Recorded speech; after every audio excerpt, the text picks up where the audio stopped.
has expired. Senator Leyonhjelm. Thank you, Mr Acting Deputy President. When Bill Shorten is one of the few people talking sense on Senate voting reform, you know there is a problem. Recently, Mr Shorten observed that it is not in the nation's interests or our economic future to give the Greens party the balance of power in the Senate. Mr Shorten is well qualified to comment. Labor was forced into a deadly embrace with the Greens once before. It wasn't a pleasant experience for them or for Australia, and Mr Shorten is right to want to avoid it again.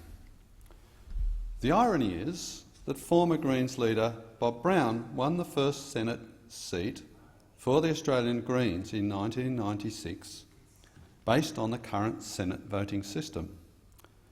The Liberals won 3 of the 6 Tasmanian Senate seats up for grabs. Labor won 2, and Labor was ahead of Brown by 3,450 votes in the race for the last seat. That's where the race would have ended if optional preferential voting, the voting system the Coalition is about to enact into law with the Greens' support, was used to count the votes.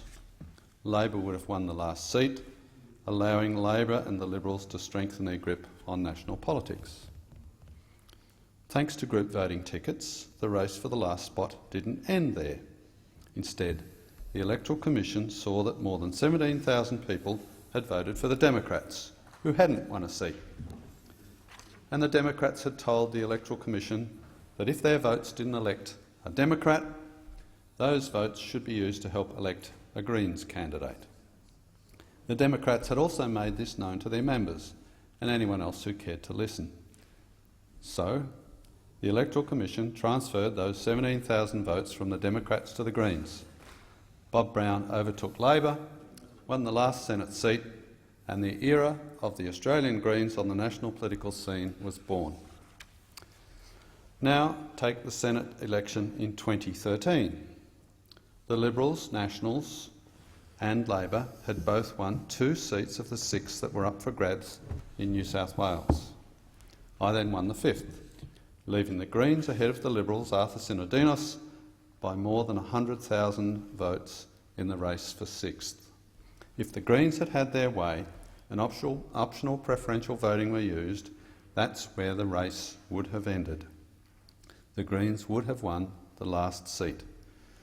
But the Electoral Commission saw that more than 250,000 people had voted for anti-Greens parties, like the Shooters and Fishers, Motoring Enthusiasts, Christian Democrats, Fishing and Lifestyle Party, No Carbon Tax Climate Skeptics and One Nation.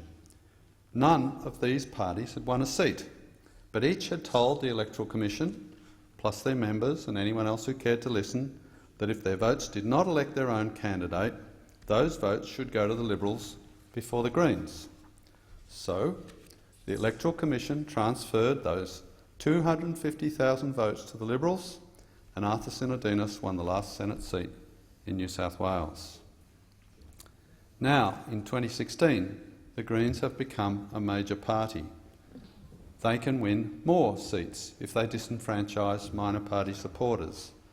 They can also force Labor to negotiate with them in ways that should chill the blood of any Labor believer, particularly one who cares about Labor's working class traditions and commitment to improving the living standards of ordinary people. The Greens are a middle-class party. This is why they don't care when ordinary people's power bills go up because of their latest harebrained environmental scheme, leaving Labor to do the heavy lifting on behalf of the poor. Furthermore, there is something to be said for having a sawmill manager, a country vet, a blacksmith, a soldier, a footy player and a builder in the Senate, rather than the usual production line of lawyers and staffers who have little real-world experience beyond an exceptional talent for splitting hairs. On the Coalition side, the Nationals have been sucked in by delusions of future Senate workability. The Coalition agreement with the Liberals is based on the assumption that the option of going their separate ways is genuine. Indeed, that is the situation in Western Australia. But once the new voting system becomes law, the Nationals will be bound irrevocably to the Liberals with no prospect of independence. The two parties will rise and fall together. This will create a perfect environment for the Liberal Party to further restrict irrigated agriculture, prevent clearance of woody weeds, confiscate as many guns as it wants, and pursue any other matter that impresses its new Green friends in the Senate. The other people taking a huge sigh of relief will be those few insiders in rural industries riding the levy gravy train, who will be more than happy to stop answering questions, or answering some of my uncomfortable questions about accountability to levy payers. It won't be long before the Nationals are forced to either seek a merger with the Liberals nationally, as has already happened in Queensland, or become just another minor party that the Liberal Party decides it would rather do without. Adding insult to injury, thoughts that the coalition will gain control of the Senate as a result of the changes are fanciful. There is no way that can happen, now or in the foreseeable future. Instead, the Greens and Nick Xenophon, who votes with the Greens most of the time anyway, will gain the balance of power. This should be a matter of great concern to anyone who believes rural areas should not all be turned into national parks. And now I come to the person who has been turned into a pin-up boy for this wretched reform, my colleague Senator Muir. And I offer in response to Conservatives who should know better this quotation from William F. Buckley, the editor of the National Review. I'd rather entrust the government of the United States to the first 400 people listed in the Boston telephone directory than to the faculty of Harvard University. I've been put in mind of this quotation a great deal this week, reminded that we trust sortition to empanel our jurors, but when the electoral system throws up a few men and women of the people, we lose our collective minds.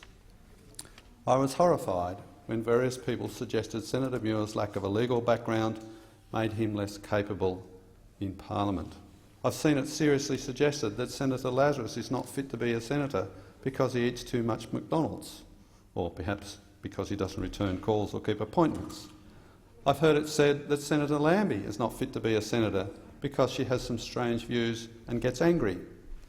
The only reason others are not criticised on the same grounds is because they are protected by a large party. Even I am non-standard by this metric, having attributes of the Nats, Labor, the Libs, and even occasionally the Greens, but then also disagreeing with them all on many occasions. Who can forget the famous division on the family tax benefit amendments when I wanted to tighten up the means test? Everyone, and I mean everyone, was on the other side. How weird must I be? I suspect even Ben Chifley wouldn't get pre-selected these days. We are in the process of entrenching a political class, clever lawyers with good hair and those who resemble them most closely. This will work for a while, but eventually the jig will be up and the people will send an Australian version of Trump or Berlusconi to Canberra. As Anthony Albanese pointed out on Sunday, you don't fix the problem of fewer people voting for the major parties by changing the rules to make it look like everyone voted for the major parties. The reforms planned by the government are an unprincipled attack on democracy by those who would rather the devil they know, the Greens, than anyone elected by the 1 in 4 people who don't vote for the major parties. Thank you very much, Senator.